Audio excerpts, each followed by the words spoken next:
yoga is for all bodies. Hmm, Okay, it's not religion. It's not आप Buddhism follow करते हो तो उन्हें नहीं करना चाहिए, मैं हिंदू तो मैं नहीं करना चाहिए, मैं मुस्लिम हूँ तो मैंने नहीं करना चाहिए. जो ओवरवेट लोग होते हैं ओके, क्या वो योगा प्रैक्टिस कर सकते हैं एंड हाउ? योगा कैंसर के लिए भी हेल्पफुल है, हार्ट इंजरी के लिए, और प्रेगनेंसी योगा में होता है कि प्रेगनेंसी प्रैक्टिस में होता है के बाद योग स्टार्ट कर सकते हो. प्रेगनेंसी में योगा करना चाहिए और कौन से महीने से शुरू करना चाहिए? उनकी मंथली पीरियड साइकिल रेगुलर हो गई. तो जो औरतें हैं उनका जो मेजर इशू है हार्मोनल चेंजेस, मंथली प्रॉब्लम्स, ये सब चीजों में योगा कैसे हेल्प करता है? जो बच्चों का ग्रोइंग एज होता है उसमें उनको किस तरीके से मदद मिलती है फ्रॉम योगा? योग में उतना अभी तक लोगों ने बच्चों को नहीं डाला है. या कॉर्पोरेट लाइफ में योगा मैंडेटरी होना चाहिए या कुछ सेशंस होने चाहिए? Simhasana means lion. Okay, garudasana is a eagle, right? Yoga और जिम. सो इसका जो आप बेसिक डिफरेंस अगर लोगों को बता सके और इससे बॉडी में, शरीर में क्या अंतर लोगों को महसूस होता है? योग और ईटिंग नॉनवेज, सूर्य नमस्कार अगर हमने कर लिया तो उसके अलावा और कोई फिजिकल एक्टिविटी करने की जरूरत नहीं पड़ती? योग क्या है? ब्राइटनेस, फ्यूचर वो ब्राइट करेगी.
कैसे आप सचिन जी? मैं अच्छा हूँ, आप कैसे हो? बहुत बढ़िया.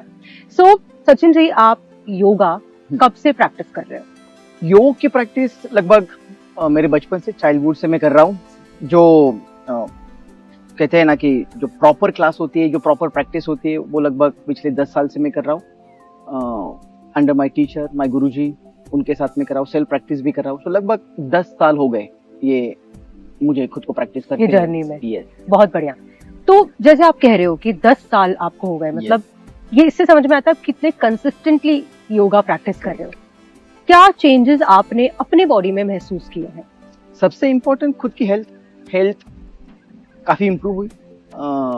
लगभग 10 साल से मुझे नहीं लगता है कि मैं कोई मेजर इंजरी या कोई वायरल इन्फेक्शन से मैं पीड़ित हुआ हूँ, या कुछ मुझे रिकवरी काफी फास्ट होती है योग करने से.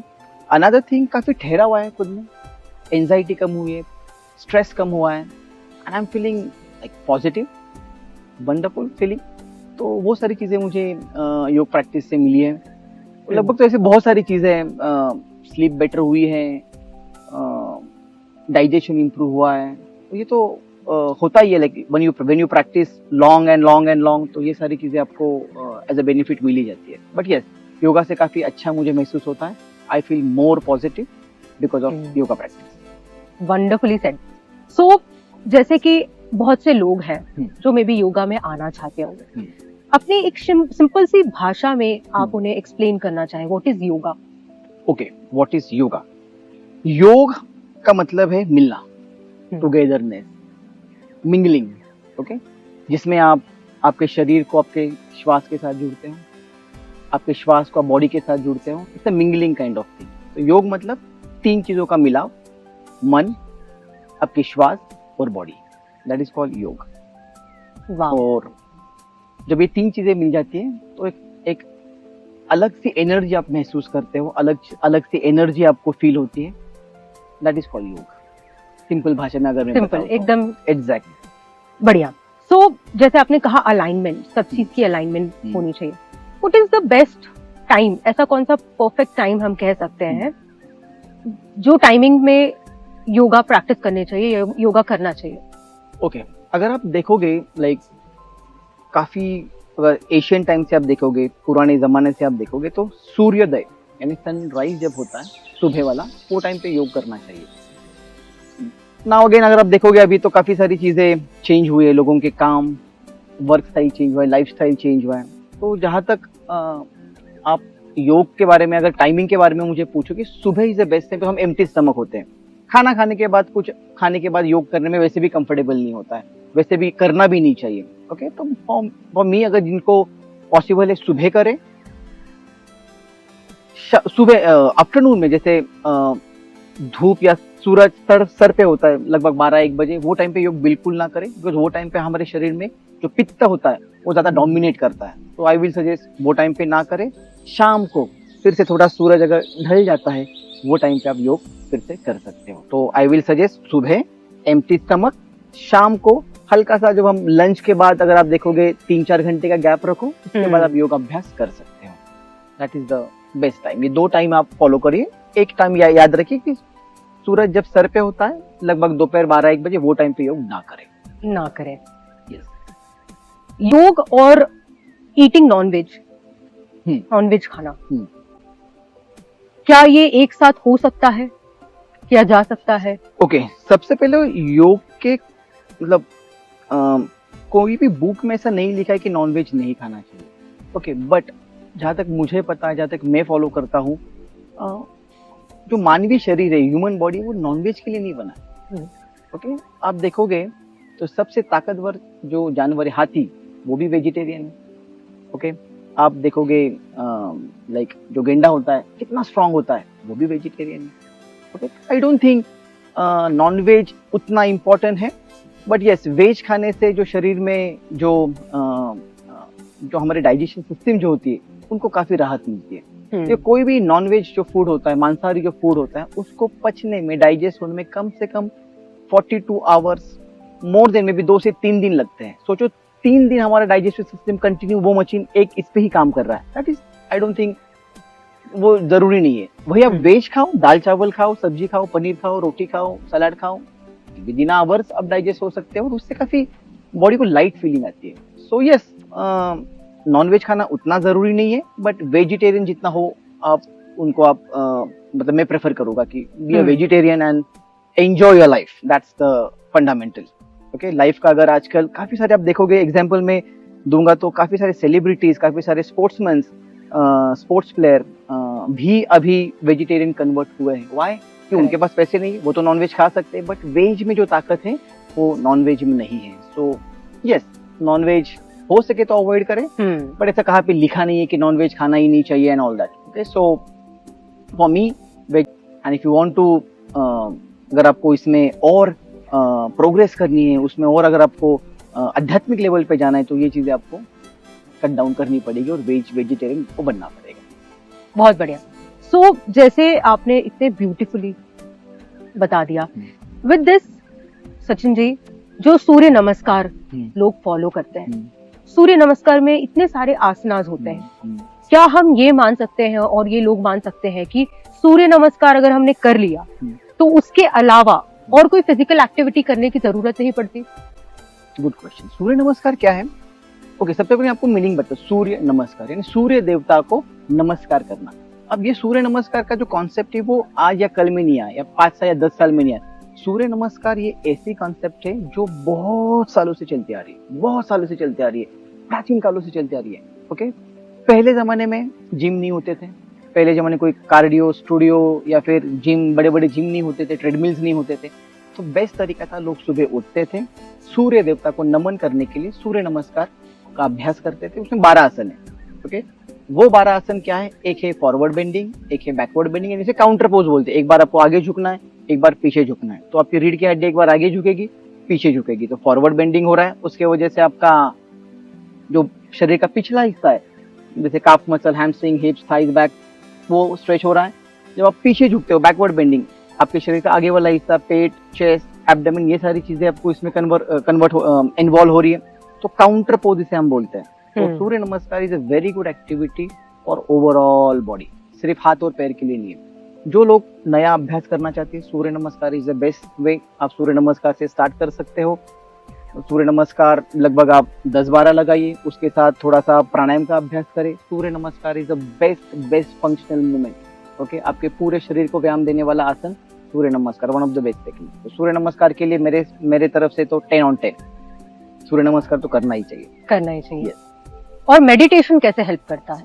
ओके, देखो मेडिटेशन और आसन ये दोनों अलग अलग है। मेडिटेशन और आसन ये दोनों अलग है। अगर आप अष्टांग योग देखोगे तो यम, नियम, आसन, प्राणायाम, प्रत्याहार, ध्यान, धारणा एंड समाधि, इसे अष्टांग योग कहा जाता है। अब ध्यान कहाँ पे आता है? लगभग सेकंड नीचे से सेकंड स्टेप यानी 7वां। ओके, ध्यान के लिए आपको पहले थोड़ा सा आसन का अभ्यास करना जरूरी है। आसन का अभ्यास करने के बाद आपको थोड़ा प्राणायाम का अभ्यास करना जरूरी है, फिर ध्यान लगने में इजी हो जाता है। ध्यान यानी ये क्रिया ऐसी है कि आप किसी भी एक पॉइंट पे कितने समय तक फोकस कर सकते हैं, उसे ध्यान कहते हैं। ओके, फॉर एग्जांपल अगर मैं मेरा अंगूठा सामने रखा, अगर मैं इसे फोकस कर रहा हूँ without any intention, without disturbing my mind, मैंने 2 सेकंड किया, 3 सेकंड किया, 10 सेकंड किया, वो मेरा ध्यान होगा। ओके, तो ध्यान से क्या होता है ना, आपका शरीर में एक बैलेंस आ जाता है। ओके, क्या है शरीर में? स्ट्रेस हार्मोन जो होते हैं वो क्रिएट हो जाते हैं। जब हम ज्यादा काम करते हैं, वो सारी चीजें हमारे शरीर पे इम्पैक्ट कर देती है, तो हमारे शरीर के अंदर केमिकल्स चेंज होने लगते हैं। ध्यान करने से वो सारी चीजें बैलेंस हो। ध्यान करने से आपको सही और गलत तरीके का आपको वो पता चलेगा। ध्यान करने से आप एक संतुलित you can call like balance body and mind बोल सकते हो, वो आपको मिलेगा। तो ध्यान करना जरूरी है, बट उसके साथ पहले ये 2 चीजें आपको करना बहुत जरूरी है, आसन और प्राणायाम। तो ध्यान के तो वैसे असंख्य like there is n number of benefits है, उसमें से मैंने आपको कुछ बताए। ध्यान तो सभी ने करना चाहिए। शुरुआत अगर आप मुझे पूछोगे कि शुरुआत कैसे करें, तो सिंपल टेक्निक है, आप सीधा बैठो, आंखें बंद करो और अपनी श्वास पे ध्यान दो। जैसे अपने श्वास अंदर ले ली इनहेल, श्वास बाहर छोड़ी एक्सेल, वो क्रिया पे आप फोकस करो। तो पहला जो ध्यान का स्टेप होगा, आपकी खुद के श्वास को पहचानना। This is called in English we call breath observation. तो वो आप शुरुआत कर सकते हो। दैट्स इट फॉर ध्यान। बहुत बढ़िया। इससे मेरी ये इच्छा जानने को बहुत हो रही है कि योगा इंस्पायर्ड कहाँ से हुआ? ओके, जैसे मैंने आपको योग का मीनिंग बताया। ओके, योग का मतलब क्या है? जैसे 3 चीजों का मिलन, मिंगलिंग। ओके, योग वैसे आप देखोगे तो 5000 10,000 साल पहले से है। कहाँ पे भी अभी तक ऐसा प्रूफ नहीं हुआ कि ये डेट से स्टार्ट हुआ है। कहा जाता है कि Lord Shiva is the first yogi, Adiyogi. अब देखोगे Adiyogi is the first person who started yoga. Okay, उसके बाद अलग अलग चीजें आ गई, अलग अलग गुरुज आ गए, अलग अलग टीचर्स आ गए, अलग अलग चीजें हो गई जिसको हम फॉलो करते हैं। Okay, but yes, Lord Shiva is the first yogi. और योग का अगर आप मुझे पूछोगे, लाइक दिस इज लाइक कहाँ पे मेंशन नहीं किया है कि कहाँ से शुरू हुआ है। another thing, वो ऐसे कहते हैं ना कि हम ऐसे कभी कभी नेचर से भी बहुत इंस्पायर्ड होते हैं। एनिमल्स की कुछ पोजीशंस होते हैं, या सो जो आसनास वगैरह जो चीजें आई है इसमें, अगर आप देखोगे तो आसन के नाम। ओके, योग क्या है? योग या 8 चीजों से बना है। ओके, उसमें 8 चीजें इंपॉर्टेंट। अगर आप आसन के बारे में पूछोगे, आसन के नाम कहाँ से आए ये चीजें, सो आसन के नाम आप देखोगे, vrikshasana, vriksha means tree. Okay, bhujangasana, bhujanga means snake. Okay, simhasana means lion. Okay, garudasana is a eagle, right? तो ये सारे नेचर से ही क्रिएट हुए हैं। गॉड नेम जैसे Marichi asana is a great sage. Okay, Bharadwaj asana is a great sage. Okay, इनके नाम से ये पूरा अब देखोगे तो ये नाम इंस्पायर हुए हैं या नेचर से आए। And bye the way I feel like बहुत बड़े महापुरुषों ने भी कहा है कि योग ये भगवान का दिया हुआ एक तोहफा है। ना मैंने क्रिएट किया है ना आपने create, it's a God gift. तो राइट एग्जैक्टली चीज पता हमें नहीं होगी कि किसने स्टार्ट किया, but yes, it's a God creation. और हम खुश नसीब है, योग की जो स्टार्ट है वो भारत से हुआ है। So we are the happy, we should be happy, like Bharat is proud and happy, we are Indians जो हम योग प्रमोट कर रहे पूरी दुनिया को। एंड बेस्ट थिंग कितने प्यारे तरीके से आपने बताया। विद दिस योगा अभी जो सबसे ज्यादा ट्रेंडी है फिटनेस को लेके लोग, योगा और जिम। सो इसका जो आप बेसिक डिफरेंस अगर लोगों को बता सके और इससे बॉडी में, शरीर में क्या अंतर लोगों को महसूस होता है। ओके, सो देखो, योगा और जिम ये दोनों अलग एक्टिविटी है। जिम में अगर आप देखोगे you lift heavy weight, you lift heavy weights, you run fast, you do other activities. योग में वैसा नहीं है। ओके, योग एक मीडियम पेस है। लाइक अगर आप देखोगे इसका जगह पेस अगर आप देखोगे वो मीडियम है। उसमें कभी आपको जर्की मूवमेंट्स नहीं है, इसमें कभी आपको मसल को ओवरलोड करना ट्रेनिंग नहीं है। जो भी आपका खुद का बॉडी वेट है, मान लो कि अगर मैं 65 kg हूँ तो मैं मेरे बॉडी वेट के साथ योग कर रहा हूँ, जो मूवमेंट्स कर रहा हूँ। ब्रीदिंग का अलाइनमेंट है, अलाइनमेंट टेक्निक पोस्चर्स है। ओके, जिम में थोड़ा सा अलग कल्चर है। जिम में आपको फॉर एग्जांपल आप कोई बाइसेप्स कर्ल या चेस्ट प्रेस हेवी उठाते हो तो आपको बियॉन्ड द वेट जाना पड़ता है। बहुत सारी चीजें ऐसे कभी कभी हो जाती है जो ब्रीदिंग पे फोकस नहीं हो जाता है। ओके, अलाइनमेंट एडजस्टमेंट थोड़ी ये हो जाती है। अनदर थिंग, योग जो कॉमनली लोगों को पता है, योगा इज फॉर फ्लेक्सिबिलिटी। और जो जिम लोग करते हैं थोड़ा बॉडी स्टिफ हो जाता है। तो मेरा सजेशन है, nothing wrong by the way, that's the important thing. Gym ही सही है, योग भी सही है, दोनों करना चाहिए। अब योग 6 दिन करते हो तो स्ट्रेंथ ट्रेनिंग जिम आप 2-3 दिन करो। ओके, बट हाँ, जो लोग ज्यादा हेवी वर्कआउट्स करते हैं उनके लिए मैं सजेस्ट करूंगा कि आप जरूर स्ट्रेचिंग करें। जो लोग योगा कर रहे हैं, ओके, काफी सालों से, मैं भी 2 दिन स्ट्रेंथ ट्रेनिंग करता हूँ, लाइट वेट ट्रेनिंग करता हूँ, तो दैट्स ये कॉम्बिनेशन होना चाहिए। कॉम्बिनेशन में आप करोगे तो उसका फायदा आपको डेफिनेटली मिलेगा। कुछ भी ऐसा ये नहीं है कि ये करोगे तो ये ज्यादा बेटर है, ये करोगे तो ये ज्यादा बेटर है। दोनों बैलेंस होना चाहिए। और अनदर थिंग, कोई भी चीज आप ज्यादा करोगे तो वो हानिकारक है। ओके, मैंने काफी देखा है कि जिम में ज्यादा इंजरीज होती है हेवी वेट करने से। ओके, बट योग में उतनी इंजरीज नहीं होती। जिम का क्या है कि जिम के बाद थोड़ी थकावट महसूस होती है, योग के बाद आपको अच्छा फ्रेश फील होता है। जिम के बाद आप देखोगे तो आपको पर्टिकुलर डाइट की जरूरत है। योग में वैसा कुछ नहीं है। आप जो आपका संतुलित आहार है वो कर सकते हो। ऐसे कॉमन चीजें हैं, बट यस, मैं कोई अगेंस्ट नहीं हूँ कि जिम ही अच्छा है, योग बुरा है, या योग ही अच्छा है जिम ना करे। तो मैंने जैसे आपको कहा कि अगर आप योग 6 दिन कर रहे हो तो 2 दिन स्ट्रेंथ ट्रेनिंग करिए, वेट ट्रेनिंग करिए, वो बैलेंस हो जाएगा। जैसा जिनको बेटर अपने बॉडी के लिए समझ में आ रहा है, exactly. as per situation they can practice. Exactly, correct.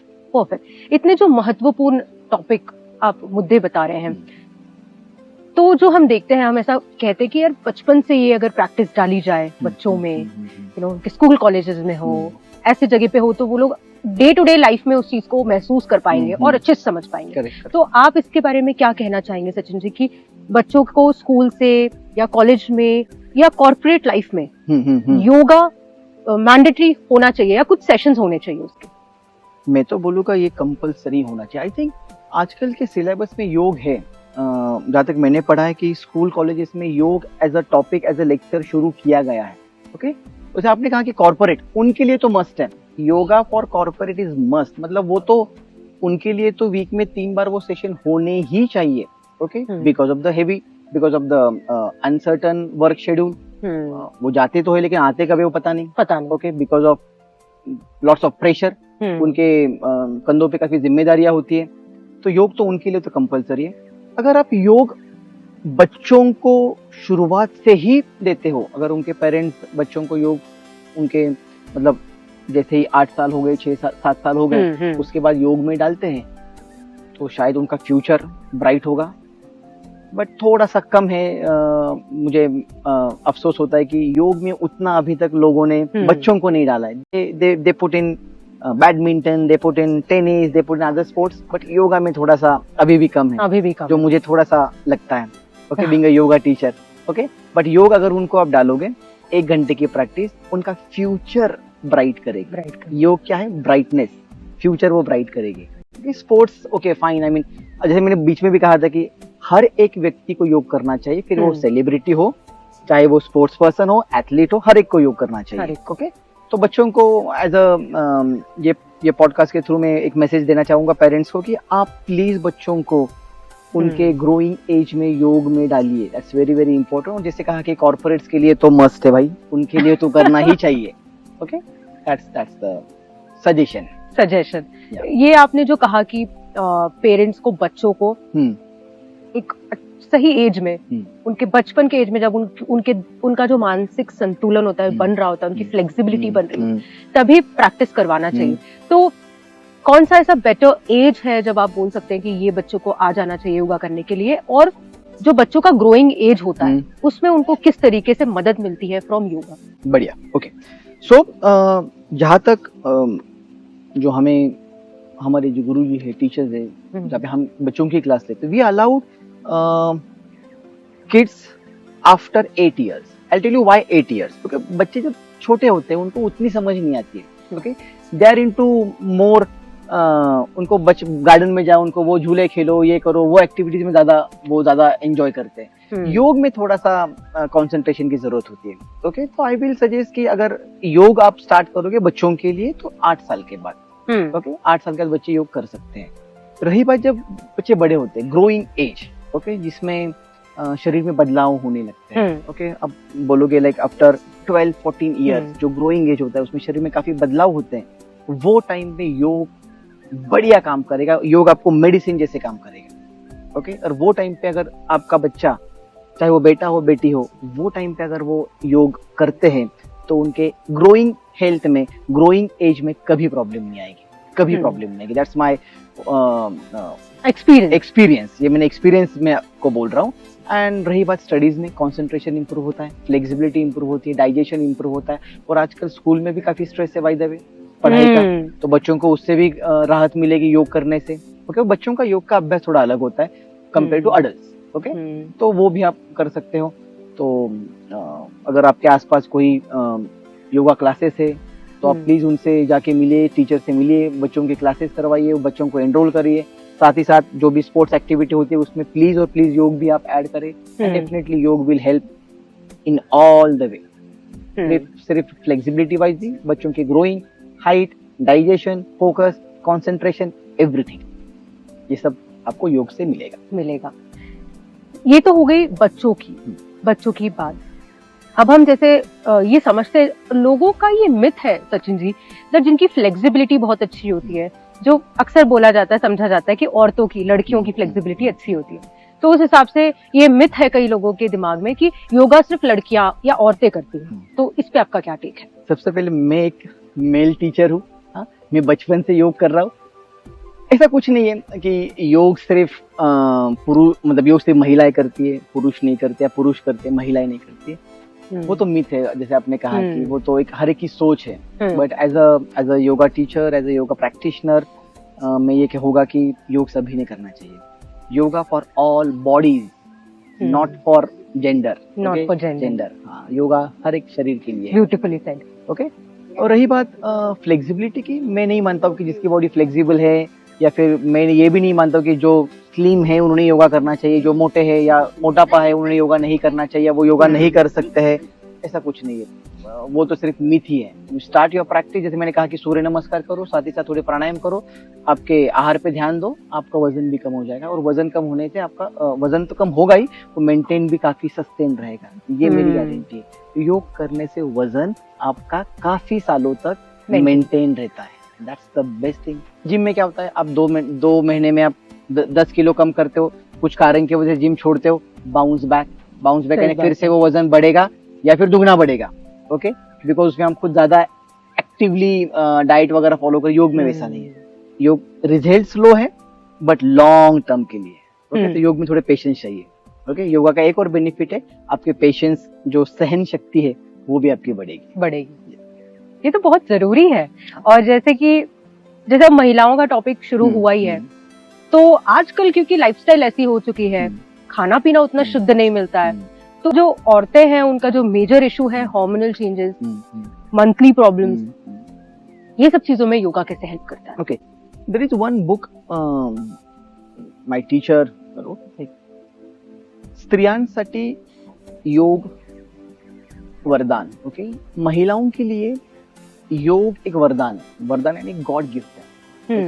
क्यों? जो आपने कहा कि जो मंथली चेंजेस होते हैं, उनकी मेंस्ट्रुअल साइकिल आती है, उसमें काफी हार्मोन चेंज हो जाते हैं, स्ट्रेस से हार्मोन चेंज हो जाते हैं, तो शरीर में वैसे भी हर महीने बदलाव आते हैं। महिलाओं के शरीर में पुरुषों के शरीर ज्यादा बदलाव आते हैं। तो इसलिए योग महिलाओं के लिए तो जरूरी है, पुरुषों के लिए भी चाहिए, मैं भी करता हूँ, लेकिन महिलाओं के लिए because of this monthly cycles, PCOD problem, stress, anxiety, इनके वजह से उनके ग्लैंड्स में प्रॉब्लम आती है, thyroid gland, digestion issues, anxiety बढ़ जाती है।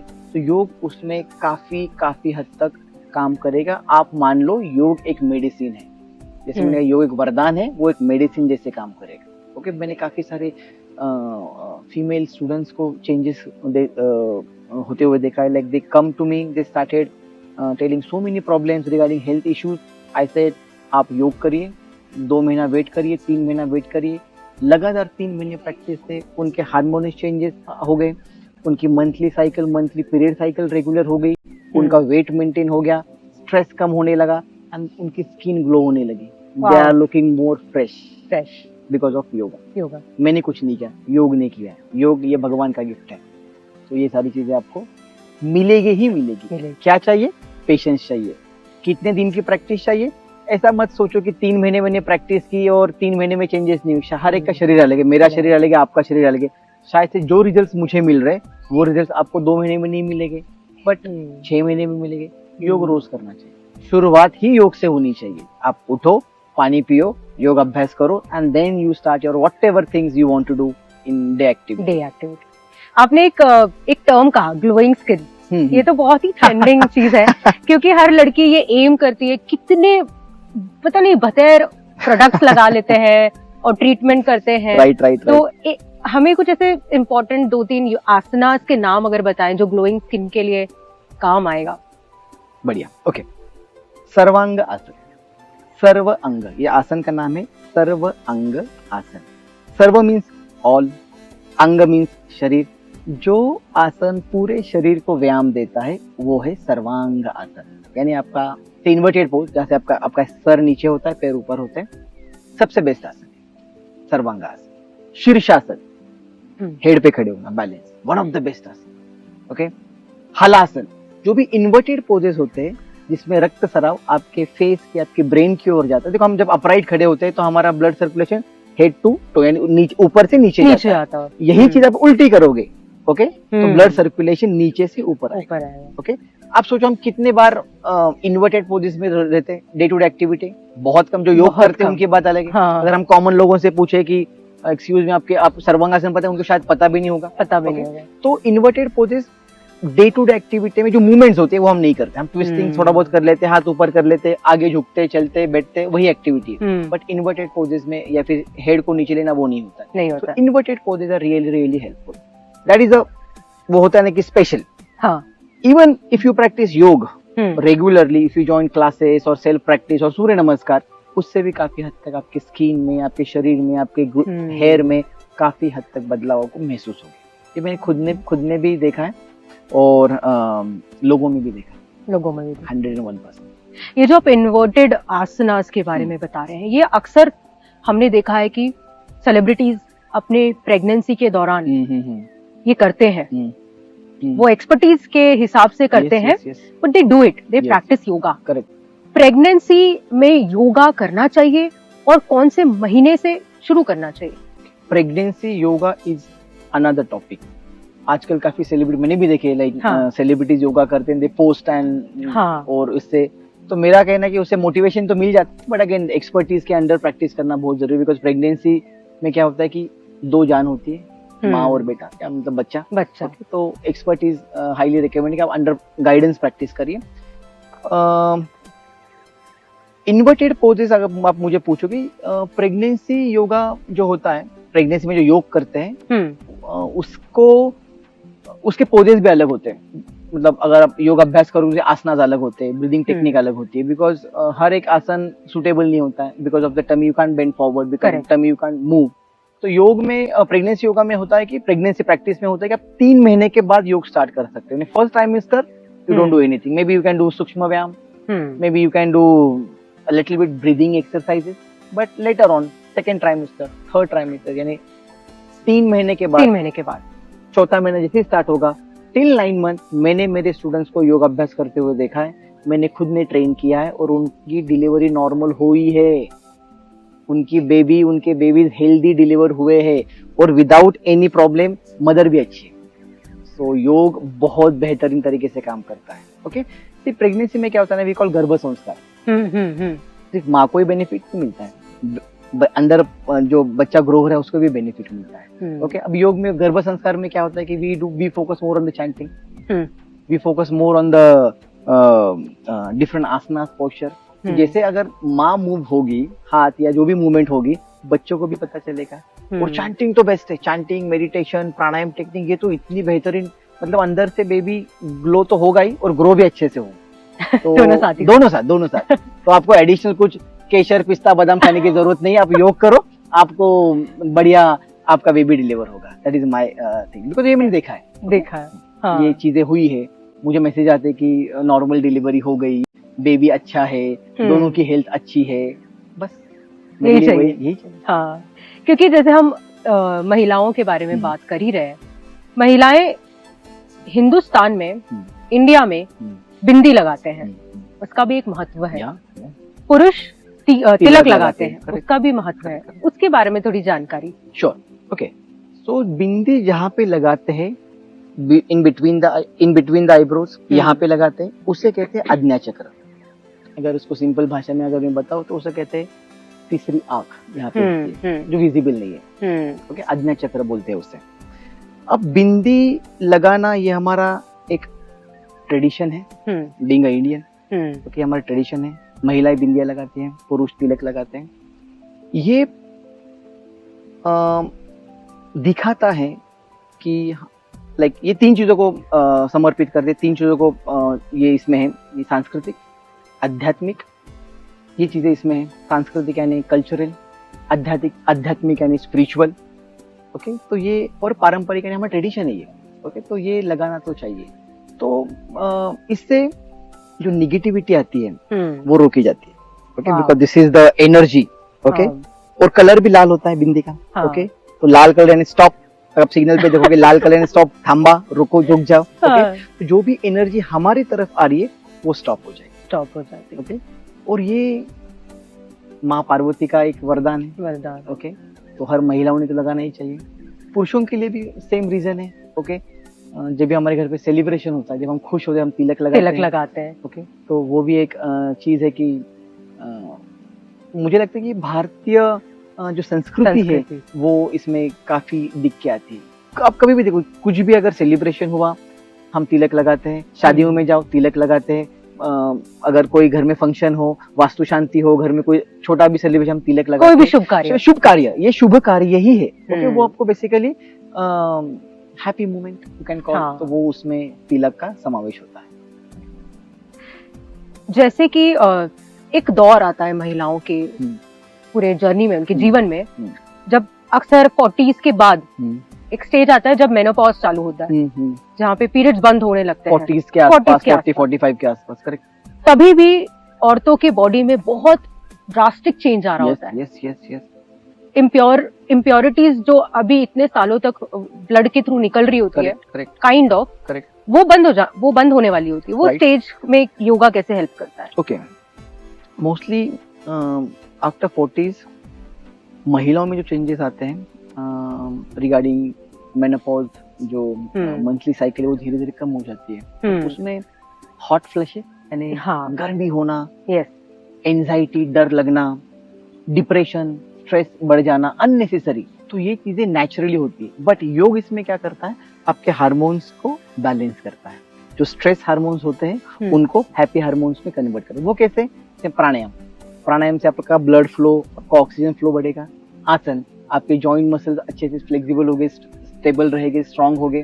तो ये कारण के वजह से आप महिलाओं को योग ऐसे हेल्पफुल रहेगा। Okay, specially in after 40s।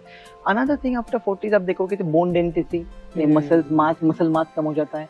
जो जोड़ों को जो मसल्स होल्ड करते हैं वो धीरे धीरे वो जुड़ाव वो छोड़ देते हैं। तो योग अगर आप करोगे तो डेफिनेटली आपके जॉइंट्स में भी, आप जॉइंट्स भी स्ट्रांग रखोगे, आपके मसल भी स्ट्रांग होगे और आप डेफिनेटली और आगे प्रैक्टिस करोगे। इसीलिए मेरा सभी महिलाओं को तो एक मैसेज में देना चाहता हूँ कि आप योग स्टार्ट करें। चाहे वो 40s हो, चाहे वो 20s हो या चाहे वो 60s हो, आप करो। आपको बेनिफिट्स मिलने ही मिलने हैं 101%। इतना एक्सपीरियंस है आपको। 101 बढ़िया। यस जैसे आपने बहुत अच्छे से कहा कि, और आपने उसका आंसर भी दे दिया कि जो 40s के बाद जॉइंट पेन चालू होता है वो सब में रिलीफ में हेल्प करता है योगा। कई और बीमारियां होने लगती है या उसके आसार होने लगते हैं, जैसे 40s के बाद डायबिटीज, बीपी और हार्ट अटैक, कार्डियक, ऐसे बड़े बड़े। खैर आजकल तो ये हम बहुत ही अर्ली स्टेजेस में भी लोगों को देख रहे हैं, बट 40s के बाद इसके आसार बहुत होने लगते हैं। इसको कैसे प्रिवेंट कर सकता है योगा? योगा हर एक, if you are practicing regularly, आप योग अगर आप करते हो तो बहुत सारी चीजें प्रिवेंट हो जाती है। Yoga also well known for anti ageing.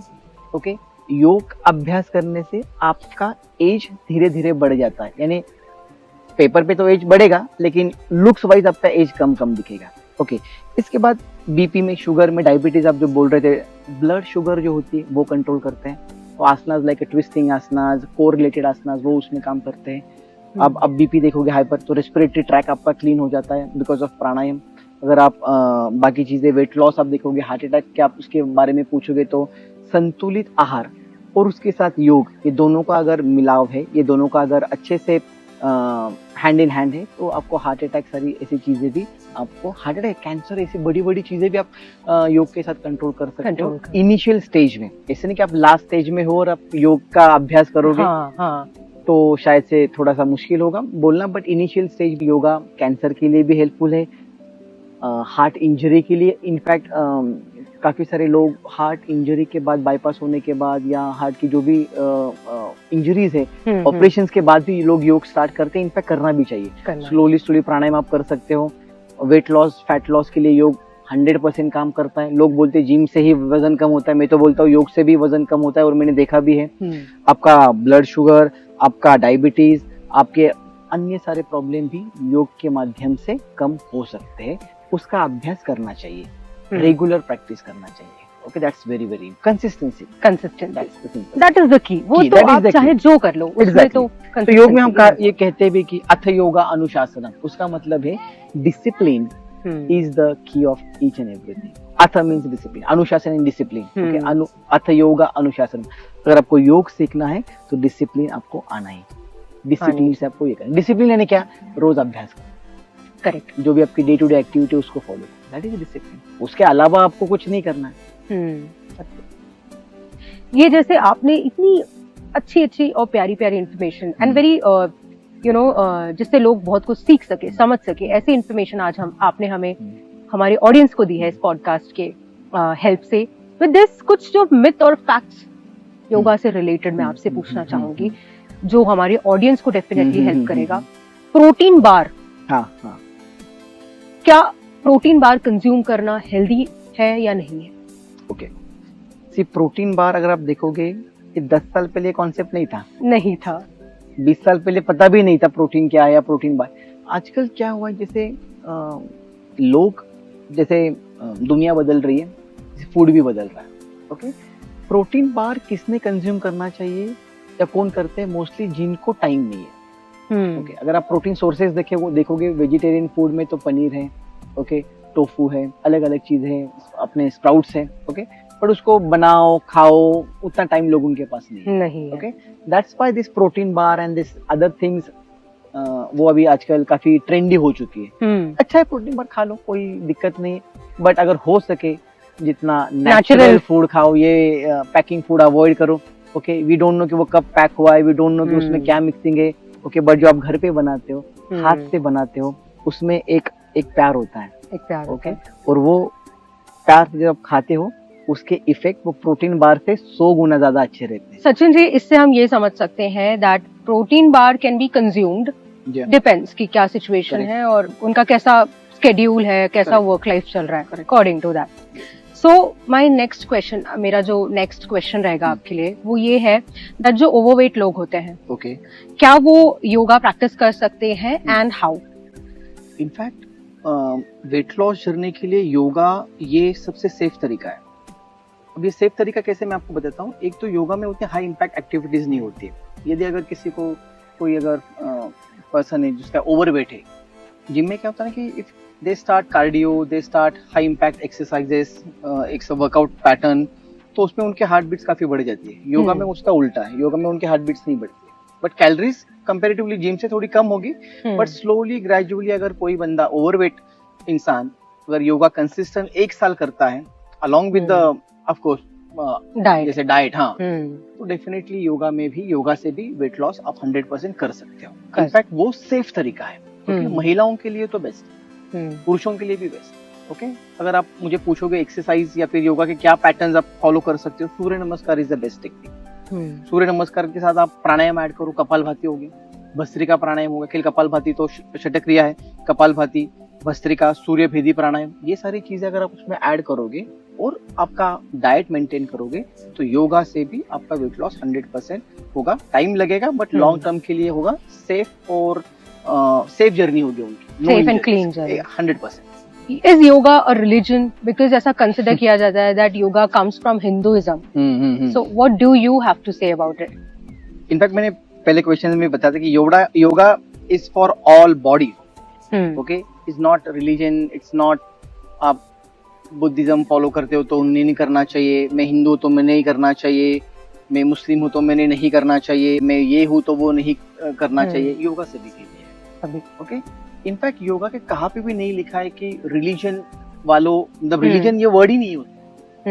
अगर आप भगवत गीता भी देखोगे, कहाँ पे रिलीजन नहीं लिखा है, ओके। योग में भी कहाँ पे रिलीजन नहीं लिखा है, वो सभी ने करना चाहिए। तो from my side religion is the, वो तो अभी जस्ट चीजें चलती है सोशल मीडिया पे एंड ऑल दैट, तो वो इसलिए वैसे ज्यादा एग्जैक्टली, बट अदरवाइज आप उसका ओरिजिन देखोगे, इतिहास देखोगे, रूट देखोगे तो कहाँ पे भी इसमें रिलीजन का नाम भी नहीं है। इनफैक्ट योगा सभी ने करना चाहिए। okay? और मेरे काफी अच्छे दोस्त है जो क्रिश्चियन है, मुस्लिम है, वो भी योगा करते हैं, बढ़िया से योगा करते हैं। It's all about health. Yeah, it's all about health. See, चाहे कास्ट कुछ भी हो, चाहे रिलीजन कुछ भी हो, हाथ 2 है, पैर 2 है, 2 आंखें, 1 नाक है, that's it. I don't think इसमें unnecessary रिलीजन डालना चाहिए। वो तो शरीर के स्वास्थ्य के लिए है। Okay? अगर आप देखोगे नमाज अगर आप पढ़ते हो तो वज्रासन में बैठ के आप बेंड फॉरवर्ड करते हो, वही योगा में पोज है, vajrasana and you bend forward. Okay, कहाँ पे ऐसा नहीं लिखा है कि करना चाहिए, करना नहीं चाहिए, इन्होंने करना चाहिए। फ्रॉम माई साइड योगा सभी ने करना चाहिए। रिलीजन इज जस्ट कंट्रोवर्सी, या आजकल वो थोड़ा सा टॉक ऑफ द टाउन हो गया। एग्जैक्टली, वो सारी चीजें। That's it, perfectly said. With this मेरे क्वेश्चंस इस एपिसोड के लिए खत्म हो गए, बट मेरी ये पूरी जो आज कोशिश रही है कि मैं जितने अच्छे अच्छे क्वेश्चंस सचिन जी से पूछ सकूं, एंड उन्होंने बहुत ही बखूबी, बहुत ही अच्छी तरीके से हमें इंफॉर्मेशन दी है अबाउट योगा, कि योगा इज समथिंग जिसका ना कोई जेंडर बैरियर है, ना ही कोई रिलीजन बैरियर है। ये सब कोई प्रैक्टिस कर सकते हैं। आप आए और अपना टाइम दिया और हमारे ऑडियंस को इतनी सारी इन्फॉर्मेशन दी।